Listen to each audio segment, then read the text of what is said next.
आई रे आई होली आई, जीवन का रंग भरा संदेशा लाई। हम भी खेलें तुम भी खेलो, रोम रोम पुलकाती है। गले लगाकर एक दूसरे को जीवन स्वर्ग बनाती है। इस होली के पावन अवसर पर मैं प्रखर उपाध्याय आपको आपके अपने यूट्यूब प्लेटफॉर्म लर्निंग विद प्रखर मतलब LWP से आप सभी हिंदी मीडियम वाले लड़कों को होली की ढेर सारी शुभकामनाएं तथा CBSE बोर्ड वाले लड़कों को हैप्पी होली। और इसके साथ साथ आप लोगों को हैप्पी गुजिया डे, हैप्पी बुकवा डे इत्यादि सारे डे। तो आप लोग कैसे हैं? आज हम इस प्लेटफॉर्म पर आए हैं कि आपको शुभकामनाएं दी जाएं।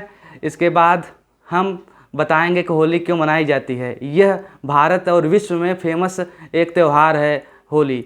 तो इसके बारे में हमें जानकारी होनी चाहिए कि भारत में इसको कब से मनाया जाता है और क्यों मनाया जाता है। इसके लिए मैं आज आपको बताऊंगा कि होली हमारे यहाँ क्यों मनाया जाता है। तो पहला रीज़न है होली मनाने का हमारे यहाँ कि सबसे बड़ी बात कि यहाँ पर होली एक ऐसा त्यौहार है जिसमें सामूहिकता की भावना बहुत भर जाती है आदमियों के अंदर, इसीलिए यह त्यौहार मनाया जाता है। सबसे पहले इसकी एक धार्मिक मान्यता है, उसी के अनुसार मनाया जाता है। फर्स्ट धार्मिक मान्यता ये है कि हिरण्यकश्यप नामक एक राक्षस रहता था और वह राक्षस क्या था कि बहुत पराक्रमी राक्षस था। उसने तप किया बहुत बड़ा और उससे ब्रह्मा जी को उन्होंने प्रसन्न किया। जब ब्रह्मा जी प्रसन्न हो गए तो वो आया और ब्रह्मा जी से आशीर्वाद मांगा कि ब्रह्मा जी मुझको ऐसा आशीर्वाद दीजिए जिससे मैं अमर हो जाऊं। लेकिन ब्रह्मा जी ने यह इनकार दिया कि कोई भी व्यक्ति अमर नहीं हो सकता, कोई भी आदमी अमर नहीं हो सकता है। अगर आप इस योनि में हैं तो आप अमर नहीं हो सकते हैं। तो उसने बोला कि ईश्वर मुझको 5 आशीर्वाद दीजिए। तो उन्होंने बोला ठीक है। तो फर्स्ट आशीर्वाद उसका ये था कि मैं न तो दिन में मर सकूं न तो रात में, न तो अस्त्र से मर सकूं न तो शस्त्र से, न आदमी से न जानवर से। इसी प्रकार से उसने 5 आशीर्वाद मांगा कि न घर के बाहर न घर के अंदर और न सुबह न शाम, सब मिलाकर 5 आशीर्वाद बहुत तगड़े तगड़े मांग लिए जिससे कि उसकी मौत न हो पावे। तो उसको अपने ऊपर इतना कॉन्फिडेंस हो गया कि उसे लगा कि मैंने जो 5 आशीर्वाद मांग लिया इससे अब मुझे कोई नहीं मार सकता है। इसी कॉन्फिडेंस के चक्कर में वह खुद को विष्णु समझने लगा कि मैं भगवान हो गया हूँ, मैं विष्णु हो गया हूँ। अब वो सबको प्रताड़ित करने लगा कि विष्णु को, अब विष्णु का की जो पूजा करेगा उसका मैं सर्वनाश कर दूंगा। तो उसी में उसका एक पुत्र प्रहलाद पैदा हुआ और प्रहलाद बहुत बड़ा विष्णु भक्त हो गया। और जब प्रहलाद विष्णु भक्त हो गया तो उसके घर में मतलब दिए के तले ही अंधेरा हो गया। तो उसको बहुत दुख हुआ और वह सोचने लगा कि मैं अब इस प्रहलाद को कैसे मारूं।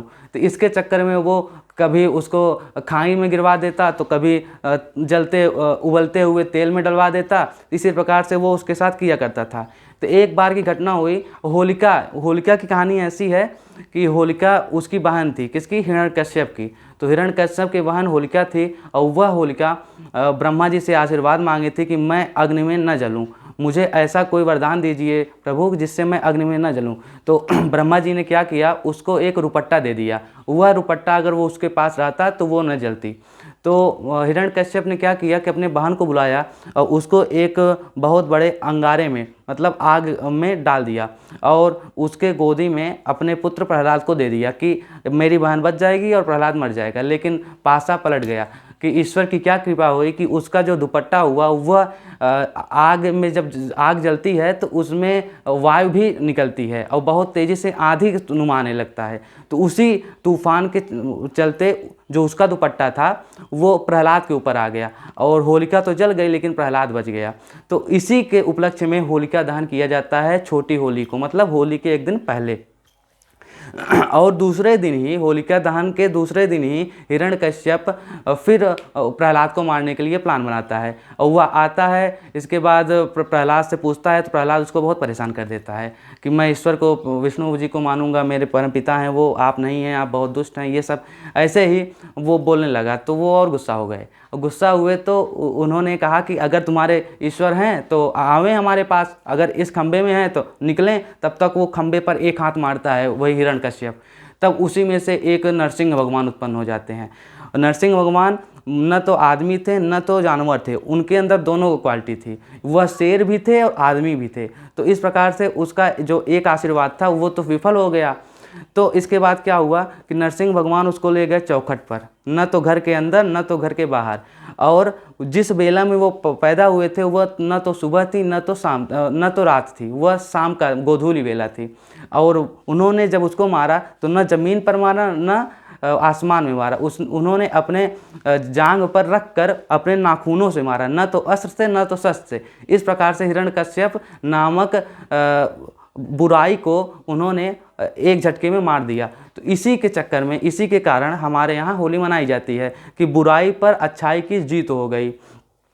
और पहला तो ये मत था, और दूसरा मत ये था कि शंकर भगवान और पार्वती माता की कहानी से जुड़ा हुआ है कि शंकर भगवान योग में मस्त हो गए थे, बहुत दिनों तक, सालों साल वो योग में मस्त थे। और पार्वती जी को चिंता हो गई कि अब मेरे प्रभु मुझसे बात नहीं कर रहे हैं।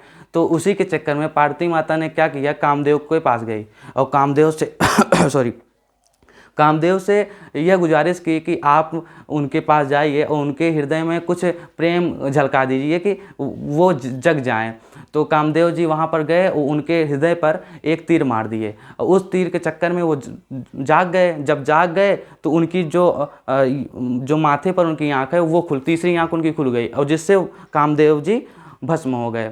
तब उनकी कामदेव की पत्नी है रति वहाँ पर पहुँचती हैं, और रति ने जब देखा कि मेरे पति यहीं पर पड़े हुए हैं तो वो बहुत उदास हुई, और उसी के चक्कर में उन्होंने शंकर भगवान को श्राप दे दिया कि जिस तरह मैं आज पति वियोग में मर रही हूँ, उसी प्रकार से शंकर आप भी पार्वती माता के चक्कर में मरेंगे एक दिन, इसी कारण से।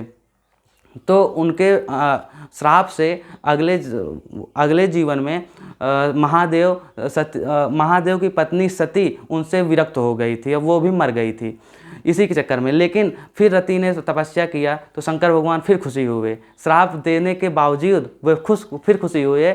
और बसंत पंचमी को उन्होंने कामदेव को मारा था, और बसंत पंचमी से लेकर 40 दिन बाद रति स्त्री को उन्होंने आशीर्वाद दिया कि चलो ठीक है, आप सौभाग्यवती आप हो जाइए, माने आपके पति फिर जीवित हो जाएं। इसी की खुशी में होली हमारे यहाँ मनाया जाता है कि उस दिन कामदेव पैदा हुए थे, तो उसी के चक्कर में क्या मनाया जाता है होली। और तीसरी कहानी ये है कि राधा और कृष्ण की कहानी इससे जुड़ी हुई है। राधा कृष्ण मतलब राधा बरसाने में थी, उसी जगह पर उनकी माता यशोदा और कृष्ण भगवान गए हुए थे। तो कृष्ण भगवान बहुत काले थे और राधिका को देखा उन्होंने तो उनसे प्यार तो करते ही थे, और राधिका जी भी उनसे प्यार करती थी। तो उस प्यार के चक्कर में अब वो सोच रहे थे कि मैं राधिका को कैसे लगाऊं, राधा को कैसे लगाऊं ये कलर, और वो सोच रही थी कि मैं उनको कैसे लगाऊं कलर। तो उसी के चक्कर में वे गए कृष्ण भगवान कि ये गोरी हैं, इनको मैं थोड़ा सा काला कर दूं तो मेरी जोड़ी बन जाएगी। इसी के चक्कर में वो गए वहाँ पर, उनको रंग लगा दिए, और जब रंग लगा दिए तब उनको गुस्सा आ गया और वो डंडा लेकर उनको दौड़ा ली। तो जो बरसाने में लाठी मार होली वाला प्रथा है, उसी कारण है कि राधिका जी ने सभी गोपियों के साथ राधिका जी ने जब उनको डंडा लेकर दौड़ाया मारने के लिए, वही परंपरा अभी भी चली आ रही है कि जो औरतें हैं वो लाठी लेकर वहाँ लठमार होली में बरसाने में ये करती हैं मथुरा में। तो इसी के चक्कर में ये सब तभी से होली मनाई जा रही है। होली नाम कैसे पड़ा कि जब राधा जी ने को दिक्कत हुई कि इन्होंने मुझको रंग क्यों लगा दिया है, तो वो यशोदा जी के पास गई और यशोदा जी के पास जाकर बोलती हैं कि माता जी अब इन्होंने हमको रंग लगा दिया। और यशोदा जी मतलब राधा जी की जो माँ है उन्होंने बताया था कि जो कोई रंग लगा देता है उसके दिल में तुम बैठ जाती हो। तो उसी के चक्कर में यशोदा के पास गई और बोलने लगी कि अब मैं तो कृष्ण की होली, अब मैं कृष्ण की होली। तो होली माने मैं कृष्ण की होली, क्योंकि कृष्ण ने मुझको रंग लगा दिया इसीलिए मैं उसकी होली, तभी से होली शब्द आ गया। तो इस प्रकार से होली क्यों मनाया जाता है, इस प्रकार से मैंने 3 तथ्य बताए जो कि धार्मिक मतों से परिपूर्ण है। और भी इसके अलावा मैं आपको बताता हूँ कि आप लोग भी आराम से होली खेलिए। और आप लोग यहाँ मार्केट में बहुत सारे रंग जो हैं बहुत ख़राब क्वालिटी के आ गए हैं, बहुत ज़्यादा केमिकल यूज़ भी हुआ है। तो ज़्यादातर आप सोचिएगा कि अबीर का ज़्यादा यूज़ कीजिए और रंग का कम यूज़ कीजिए। तो आज हम इस प्लेटफॉर्म पर आप लोगों को फिर से ढेर सारी शुभकामनाएं होली की। अब आप लोग खूब गुजिया और पापड़ इत्यादि सब खाइए। तो आज हम चलते हैं, धन्यवाद।